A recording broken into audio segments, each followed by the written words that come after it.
Well,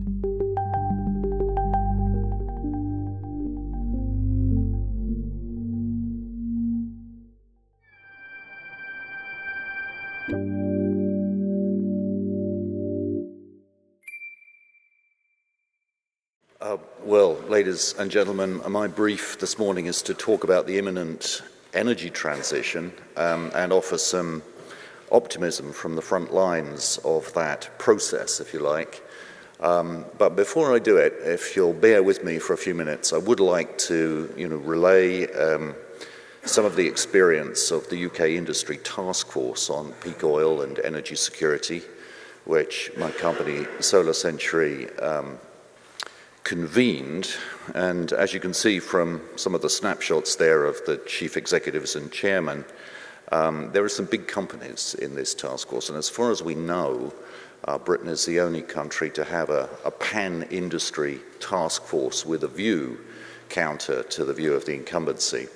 And so I want to tell you three anecdotes to illustrate some of the opportunities perhaps that we have left to explore, but also the enormity of the problems that we face with the message that most of us, probably all of us in this room, basically advocate. The first is a positive anecdote, and I mean, I set this task force up because I wrote the book that Paul mentioned, Half Gone, in 2005, having been inspired by Colin Campbell and Chris Skrebowski and one or two others. And then in 2007, because things were moving on so fast, the agent said, you've got to write another version of this, you've got to update it. To which my thought was, one of the troubles with this issue that we face is that the world is full of middle-aged men, aging men, who have a bee in their bonnet about this issue and a book about it. And if we could just somehow get a more unified and authoritative voice talking to government, maybe we could get somewhere. I set out on the process without any hope in my heart, but the positive anecdote is that actually the convening of this group and the 18-month process of getting to our first report in 2008 and then our second report in 2010 was like a warm knife through butter. And they didn't all come into the process believing what we said in the foreword of the 2010 report. Arup, for example, had no firm view. But the process of sitting down and working through some of the data, many of the people in this room had provided or commented on, was singular for me, and I had expected it to be an exercise that wouldn't result in anything clear, that would be watered down to some ghastly lowest common denominator. But as you see from what we say, this could be as bad as the credit crunch, and for those of you who read the report will know, both reports, they're pretty hard-hitting. So I have a feeling that, with a bit of energy, we could expand this kind of process, those of us who worry about peak oil. The next two anecdotes are not so positive, and one comes from the early history of the task force and then the outcome of the second report and all the press coverage that we got at the time we released it. We wanted it, of course, to be a UK industry task force, and we went to the British government in the early process and said, look, why don't you sit down with us and do what we're doing, which is a serious-minded business threat assessment of this high-consequence issue. Now, you may think it's low risk, or, as we were told in the Department of Trade and Industry, no risk, zero risk. That's what we were told by the chief economist and her team. But, surely the responsible thing is to at least have a discussion. But they said no, and they told us that, there are 40 years of supplies, and the discoveries were outstripping all the rest of it. Every mantra that Exxon and BP and others had put in their heads. And towards the end of the meeting, the chief economist said to us, if you're worried about conventional oil, what about unconventional oil? I mean, all the trillions of barrels of oil there are in the tar sands, how can you possibly worry in the face of that? To which I responded, well, yeah, maybe, but what's the government's view of the flow rates from the tar sands by 2015? It's 1 million barrels or so today at the time.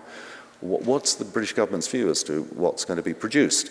At which point she, for it was a she, sat back in her chair and came over all, you know, I'm only the chief economist, I don't do detail, and looked at her three junior officials who all looked at each other. And that was the point at which we realized that these people who are essentially in charge of British energy policy and therefore national security had no idea to within an order of magnitude what the flow rates were going to be from the tar sands. So I said, well, they're going to be 2, maybe 2.5 million barrels a day. At which point one of the young officials leant back in his chair, wrinkled up his nose and said, oh, Dr. Leggett, those are your figures. I said, no, I'm sorry, if you do the tiniest bit of checking, you'll find they're the Canadian oil industry's figures. So, you know, this is gross national irresponsibility at the level of officialdom. And then, of course, we get to the point where finally they can't ignore it any longer, because with people like Branson and Ian Marchant from Scottish and Southern, you know, one of the big 6 energy companies, mouthing off to the national press, there has to be a response. And eventually we do, long afterwards, get a meeting with the Secretary of State, Chris Huhne. And some of you know this story. There was a period when I didn't tell it for reasons of, I don't know, British Reserve or something, but now my attitude is, well, I tell it. So we had a meeting with him, 6 very senior executives, or more exactly 5 senior executives and myself, in a room with the Secretary of State. And the long and short of the meeting is that he says during the course of the meeting, okay, I get it, what you want is an oil shock response plan. To which Ian Marchant, our spokesman, said, that's exactly what we want, Secretary of State. Ideally, some accelerated proactive action, but if we can't do anything, let's at least have a plan so that if we're right, we've got a few ideas on the table for the people who have to clear up the mess. So he says, okay, well, look, that's easy enough to do. Why don't you write to me and suggest how we do it? So this is on a Friday, and we go out onto the pavement, and all these senior executives get very excited and say, let's put out a press release. They all head off back to their corporate headquarters. Eventually a press release emerges. It doesn't make it for the Saturday morning papers, and of course by Sunday and Monday is deemed ancient news, so it didn't really create the kind of splash that we did with the report. And on Monday we get a phone call from the senior civil servant, the head of international energy security at the Department of Energy and Climate Change. He said, we did not agree to an oil shock response plan. Why did you say that? So we say, you must have been in a totally different meeting. We heard the Secretary of State say it very clearly. And indeed, he asked us to write to him to suggest the modalities for the task force.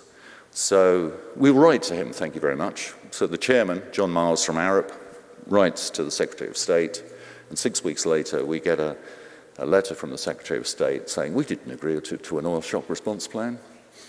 So this shows you what can happen even when you get politicians who momentarily get persuaded to do something. The power of the incumbency behind the closed doors of Whitehall is obviously pretty vast. And for those of you who know the British comedy, I mean, it's supposed to be a comedy series, I don't find it at all funny. Yes, Minister. It's too close to the bone to me. I mean, this is Yes, Minister on speed, and it's the real world in which we live.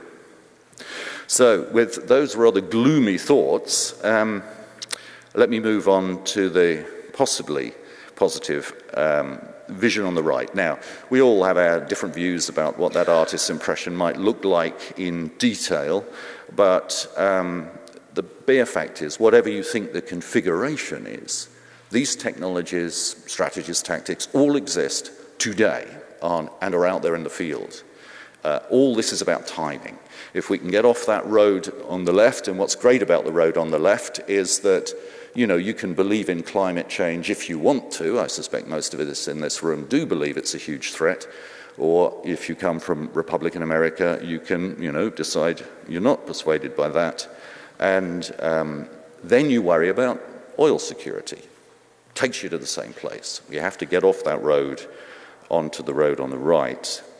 And the good news is, of course, there's a pretty massive family of technologies and generation and energy efficiency with which to do it. There are 50 families of technology that excite what's left of venture capital in Silicon Valley when it comes to clean energy. And of course, it embraces motive power in all sorts of ways as well. So we've got a pick and mix palette that is pretty spectacular. And the growth rates are interesting in some of these technologies. These are all the renewables. You won't be able to read the labels, but it's the famous IPCC picture showing recent growth rates, 140 gigawatts of new renewable builds in the last year that they studied.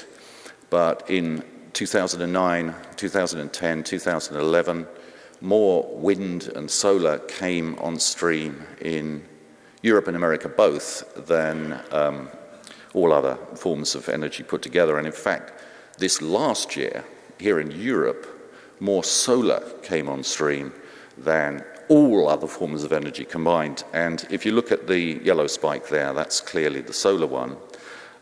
Wind is also growing quite fast. A number of the others are growing steadily. Perhaps the surprise here is the marine technologies, which are the blue along the bottom line. And when you think of all the brilliance of the oil and gas industry in the offshore environment, it's kind of perhaps a bit surprising that that hasn't grown. Now, along with all this comes the famous cost down. And let's not bother with detail. I don't have long to speak this morning. I want to get on to some thoughts at the end, but you know the basic story, and if you don't, a great place to read it is the Renewable Energy Summary report of the IPCC.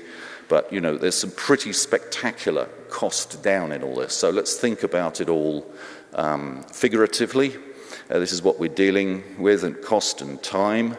In most countries, we're not yet at the crossover point, but of course, as you all know, the brown line curve is ascending, and it's probably ascending faster in most cases than that sort of conceptual illustration of it.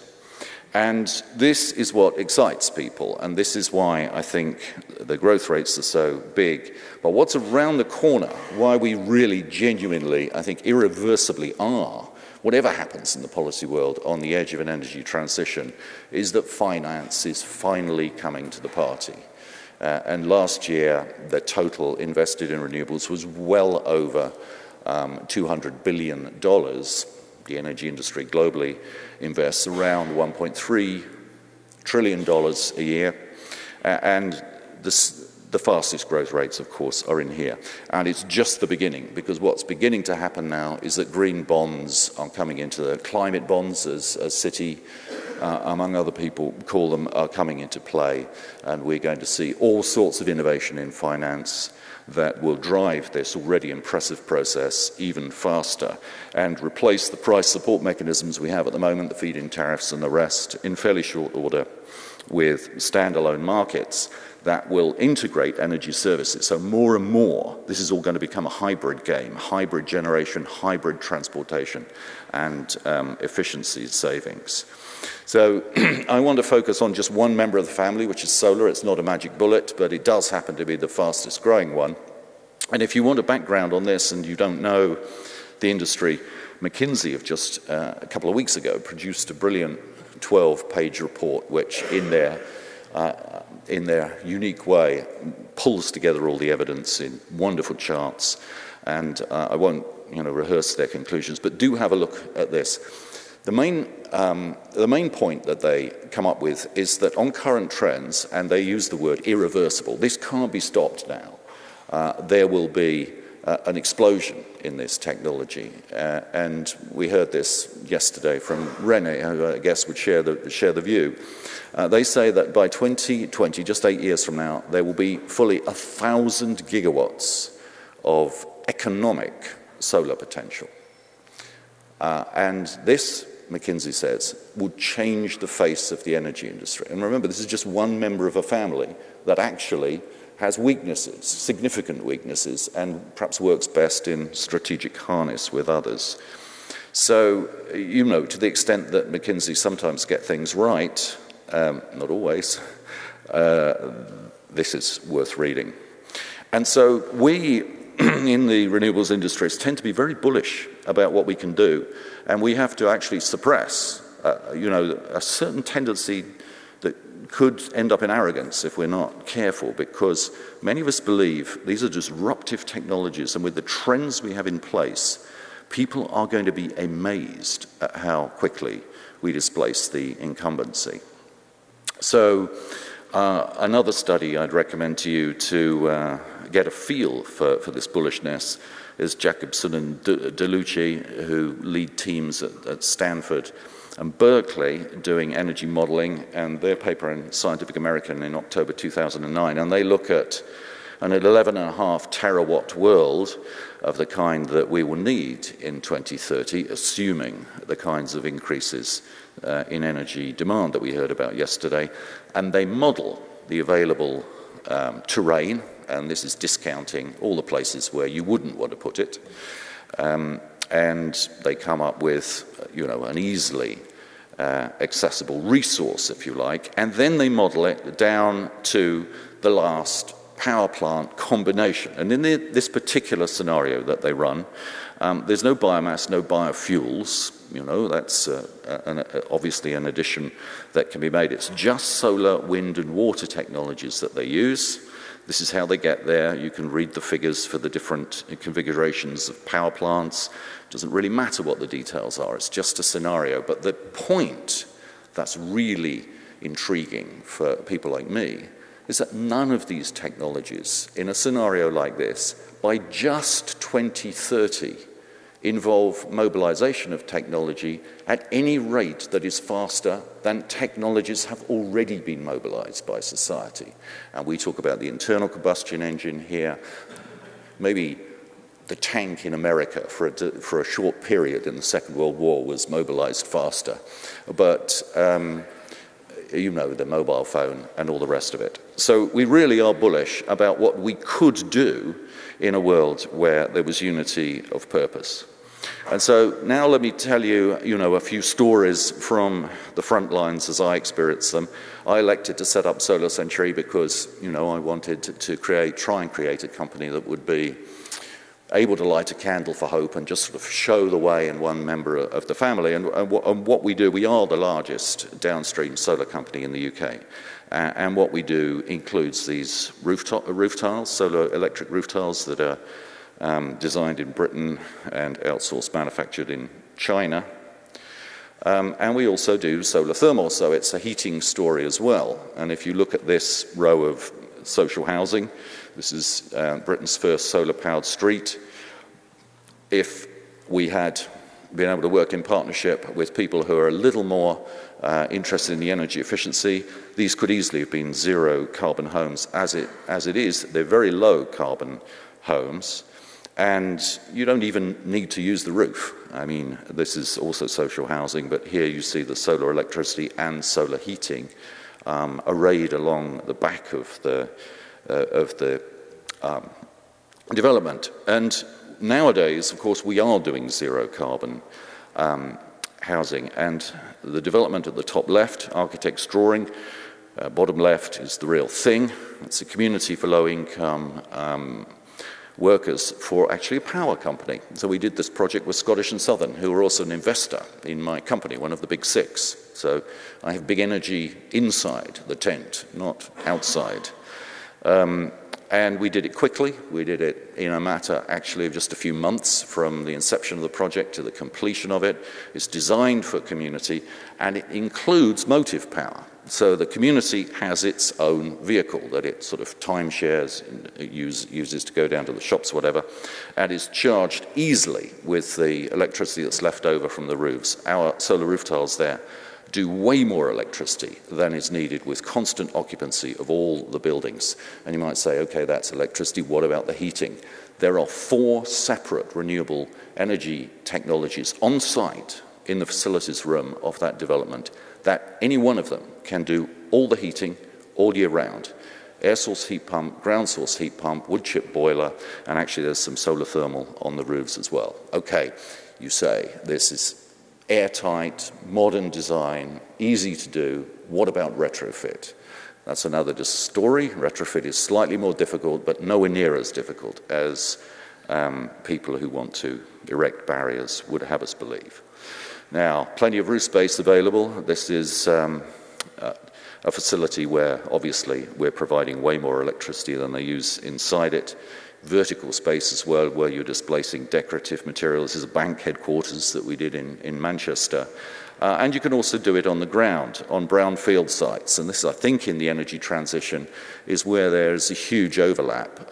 For example, with the coal industry and some of the open cast facilities that are winding down now in a country like Britain. What we don't want to be doing is plastering the green fields of Britain with too much of this stuff, or else we really will awaken the kind of opposition that is waiting around the wings for the gas for the gas industry as they try to frack their way to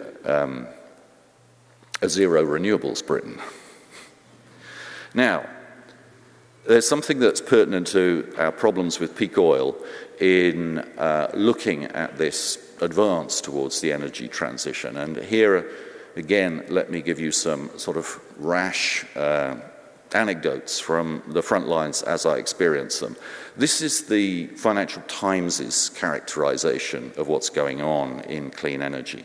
Patience is a virtue in the hunt for the game changer. There are no Microsofts yet. There are no Googles. There are some interesting companies, but obviously we need the great companies to emerge that will become the Apples and all the rest of it. And they're not there. And because they're not there, venture capital in particular is really beginning to hurt now.